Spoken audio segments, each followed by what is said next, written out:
Sungguh-sungguh Allah sangat ridho ketika seorang hamba itu makan ketika sesuap nasi dia muji Allah, ketika minum seteguk nasi dia muji Allah. Itu kalau orang diridhoni Allah itu wali betul. Itu untuk jadi wali itu gampang, kamu makan ridho, kamu ninjak buminya Allah ridho seneng, kamu hidup keseharian aman seneng. Nah ini supaya sampean kita semua ngaji betapa panduan Rasulullah untuk menggapai ridho Allah itu banyak yang keseharian sekali. Saking kesehariannya banyak dalam hadis dan itu sahih. Nabi menyebut hal-hal yang keseharian. Hatta ma tas'alu fi imra'atika, kamu punya uang kemudian istri kamu bisa makan, itu ibadah. Bahkan sebagian ibadah itu dicontohkan Nabi yang akhirnya diprotes sahabat, yaitu wa fi buti ahadikum sedekah, kamu menggauli istri kamu itu ya sedekah. Sampai sahabat bilang, yang benar ya Rasulullah, ayati ahaduna syahwatahu wa huwa lahu ajrun, masa urusan biologis, urusan syahwat kemudian dia dapat pahala. Nabi menjawab, alaysa law wada'aha fi haramin akana alaihi wisrun, bagaimana kalau dia meletakkan ke yang tidak benar, itu kan dosa. Nah, hal-hal seperti ini yang saya ingin teman-teman semua, saya juga agak ingin ngaji demi Anda, juga agak ingin. Itu dosa sekali ngaji kok pesanan kelompok tertentu itu nggak boleh. Islam itu untuk semua. Jadi ya cuma karena di depan saya jenengan ya seakan-akan jenengan korbannya. Itu ada ilmunya dalam usul fikih itu. Jadi orang itu harus ngaji usul fikih. Nama yang disebut, mungkin Mas Sufyan masih ingat zaman ngaji usul fikih. Nama yang disebut itu tidak jaminan sebagai prioritas perintah. Jadi misalnya gini, kebetulan yang di depan Nabi itu Abu Dzar. Nabi ya bilang, ya Abu Dzarin ini uhibbuka misalnya, atau ya Mu'ad ini uhibbuka, atau ya Abu Hurairah ini uhibbuka misalnya. Banyaklah riwayat yang Nabi nyebut ya Abu Dzarin, ya Mu'ad, ya Abu Hurairah. Kemudian misalnya Nabi meneruskan khitab, ini uhibbuka, saya mencintai kamu, fakul dubur sholatin, atau sebagian riwayat disebut fala tada'anna dubura kulli sholatin Allahumma inni ala dzikrika wa syukrika wa husni ibadatik. Saya mencintai kamu, siapa saja, Mu'ad bisa, Abu Dzar bisa, sahabat. Saya mencintai kamu, mohon kalau habis sholat kamu jangan lupa wiridan Allahumma a'inni ala dzikrika wa syukrika wa husni ibadatik. Ya Allah, tolong kami permudah supaya mudah ingat engkau. Anda tidak bisa mentang-mentang, wong nama saya Parmin, nama saya Purnomo, itu yang diperintahkan Mu'ad misalnya. Jadi yang disebut satu, tapi khitab itu untuk siapa saja. Saya teruskan. Jadi saya mohon semua kita melakukan kebaikan itu, kalau dalam kaidah fikih disebut al yakin la yuzalu bisyak. Banyak kebaikan yang kebenarannya itu 100%, tidak punya efek samping ke pihak lain, ke kelompok lain, ke komunitas lain. Itu tadi misalnya Anda makan dan itu murah sekali, hanya butuh satu piring, setiap punyaan kamu muji Allah, setiap minum kamu muji Allah. Itu redaksinya Rasulullah SAW disebut Allah sangat ridho ketika seorang hamba makan kemudian dia memuji Allah, atau minum kemudian dia muji Allah.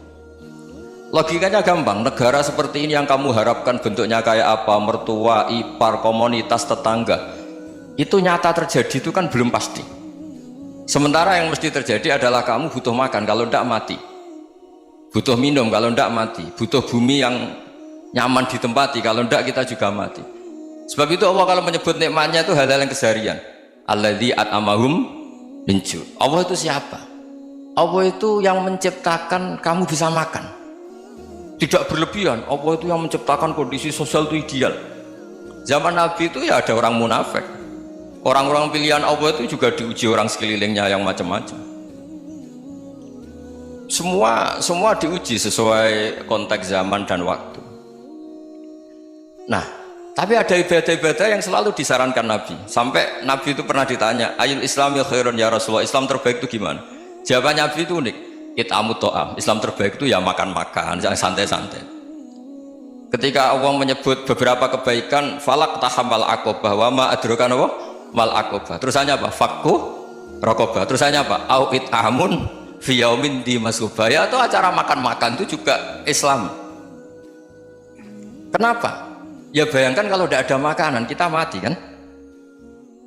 Kondisi sosial tidak ideal tuh Anda masih gak apa-apa, tapi kalau Anda tidak makan, Anda tidak minum, Kamu punya istri cerewet masih bisa hidup, punya mertua cerewet masih bisa hidup. Tapi kalau tidak makan bisa mati.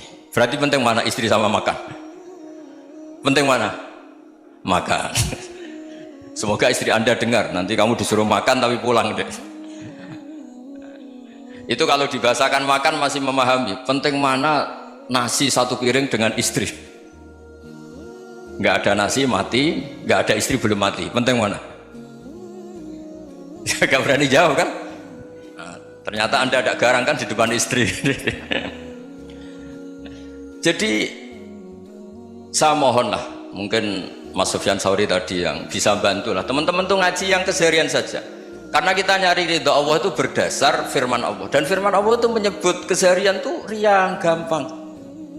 Itu tadi misalnya wa min ayatihi manamukum bil laili wan nahar. Termasuk ayat-ayat Allah itu kamu tidur. Maka dulu itu ada guyonan, ada tokoh Mu'tazilah, kelompok dalam Islam yang berpikir manusia itu bisa menentukan ikhtiarnya sendiri. Karena saya bisa duduk, ingin berdiri, berdiri. Karena kelompok ini nggak terima kalau semua kehendak Allah, nanti bagaimana kalau semua kehendak Allah kok ada hisab ya, ada sanksi. Lucunya itu dia akhirnya, ini cerita ya, mencintai seorang perempuan cantik sekali. Dan itu dia menjadi ahli sunnah itu oleh hal-hal yang sepele.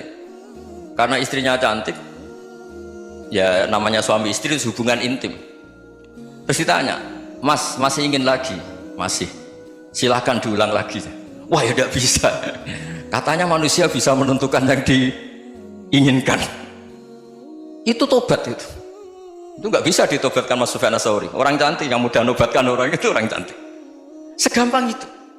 Akhirnya kita tahu, makanya kalau dalam kitab Hikam itu disebut al-aqil mayakul madza yaf'alu wa hubi wal ghafil mayakul madza af'al. Orang yang punya akal karena sadar ini wilayah Allah, semua milik Tuhan, itu dia tiap hari berpikir besok Allah akan melakukan apa terhadap dunia ini. Kamu merencanakan sesuatu mau plesir ternyata gempa, mau wisata ke Rusia ternyata perang. Kamu tidak pernah tahu apa yang akan terjadi besok. Wa ma tadri nafsum madza taksibu ghadan. Tapi anda semua kita ini sering punya jadwal permanen. Makanya saya kalau diundang siapa saja, sana takdir. Yang jelas Gus ini acara penting. Ya masih acara penting, nak pangeran ngersakno piye? Kok ape dadi pangeran? Kamu kok mau jadi Tuhan? Itu kadang ya kiai. Penting Gus acara ini jenengan harus memastikan bisa. Loh kamu itu yang ngajarin tauhid, sesuatu itu biadillah kok bilang-bilang apa pasti. Kalau maksa terus tak tobatkan kamu kata saya. Ya kalau gitu Gus bilang insya Allah. Wah itu hati saya, fisik saya, roh saya sudah bilang insya Allah. Tidak usah kamu latih kata saya. Nah hal-hal tauhid keseharian itu gampang sebetulnya. Wal ghafil yaqulu madza af'al. Tapi orang yang lupa Allah dia setiap hari bilang besok apa? Kita bisa melakukan apa? Seakan-akan dia itu aktor, dia penting, dia subjek permanen, dia. Padahal kita ini hanya objek kehendak Allah Subhanahu wa taala.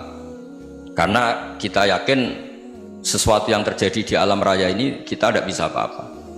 Makanya saya sering ngaji, sering bilang ketika Anda mensifati Allah, dia yang menghidupkan, sudah itu tanamkan sehingga ketika kita mati santai saja. Kenapa santai? Allah punya cara menghidupkan kita. Zaman kita hidup juga gak tahu caranya ngelola jantung, ngelola paru-paru. Kamu juga gak tahu ngelola oksigen yang tidak beracun, tidak ngandung polusi. Tahu-tahu hidup. Gak ingin tua ya tahu-tahu tua, gak ingin mati tahu-tahu mati. Selama ini kita hidup juga agak tahu apa sebetulnya. Hanya gaya tok, punya jadwal, punya planning. Kalau kamu bisa menentukan pilihan Anda, pasti Anda istrinya cantik, 4 neriman semua, kona'ah semua. Nyatanya enggak kan? Ada 1 jelek, cerewet. Oh itu kan, nyatanya enggak bisa apa-apa Anda kan? Dan kamu bawa mati lagi. Itu kan. Istri Anda juga gitu, punya keinginan punya suami yang ganteng, yang jabat, yang riman, yang enggak poligami. Ya tidak kesampaian juga. Kalau kita ngitung tingkat kegagalan kita itu gagal terus. Ya kan? Nah, terus ingat Allah, madza yaf'alu wa hubi. Orang yang punya akal selalu berpikir Allah itu menghendaki apa terhadap saya. Dong sama-sama orang ngelihat orang yang serius itu kata Anda itu pemikir berat, serius, seneng punya tokoh yang merengut tuh, karena kamu anggap serius. Tapi sebagian orang anggap orang yang serius itu wong merengut, wong masam, wong muka kok ditekuk. Jadi sama Itu hati, ya muqallibal qulub tsabbit qalbi ala dinik, karena kita nggak tahu cara berpikir kita tentang orang lain, tentang sekeliling kita. Misalnya kita orang baik yang jenis ngrumat fakir miskin, ada orang bangun masjid mewah itu janggal. Apa artinya masjid mewah kalau banyak orang kelaparan? Tapi kalau yang jenis pendidikan, apa artinya masjid mewah kalau tidak bisa ngaji? Nanti yang jenis infrastruktur, apa artinya ini kalau semuanya punya sudut pandang yang berbeda-beda. Dan Islam mengapresiasi semua kebaikan. Tapi katakan semua kebaikan itu adalah kehendak Allah Subhanahu wa taala. Karena apapun baik Anda itu pakai fasilitas yang diberikan oleh Allah Subhanahu wa taala. Sehingga ini yang disebut qulillah tsumadarhum fi khawdihim yal'abun. Ya, kembali tadi ke tema-tema bahwa keseharian Anda ini sudah Islami. Saat Anda tidak bisa melakukan apa saja. Saya sering ada jenazah, biasanya kalau tetangga meninggal saya sering disuruh ngelepas. Saya bilang orang ini baik karena sering ngelamun di rumah, sering nganggur di rumah. Ditanya sama anaknya, kenapa Gus nganggur baik? Ya kalau dia nganggur artinya juga agak berbuat sesuatu yang maksiat kan? Ya kan, orang nganggur di rumahnya ya tidak bunuh orang, tidak maling, tidak korupsi, ya namanya nganggur di rumah. Lah cuma istri cara pandang nganggur gak menghasilkan uang itu, tapi juga gak menghasilkan kriminal kan? Jadi sebenarnya Islam itu cara, makanya kalau sampai ngaji usul fikih itu ada kitab usul fikih namanya Lubul Usul, itu terkenal sekali di pesantren itu. Itu kalau ngapresiasi keseharian itu luar biasa. Izma min mubahin illa wa yatahaqqaqu bihi tarku haramimma. Karena keseharian yang mubah saat Anda lakukan itu ada kehebatan yang luar biasa, yaitu meninggalkan haram. Makanya dulu banyak orang-orang alim ketemu temannya itu guyon sampai semalaman. Itu biasanya yang semangat Islam itu, kiai kok tidak tahajud, kiai kok tidak witir. Orang yang sedang mapan uangnya banyak, malam itu tidak kelayaban itu sudah luar biasa. Melawan nafsu supaya tidak maksiat itu sudah luar biasa. Supaya lupa guyon sama temannya semalaman sampai subuh, gejlok-gejlokan ngenang zaman miskin, zaman kuliah gak jelas, zaman apa.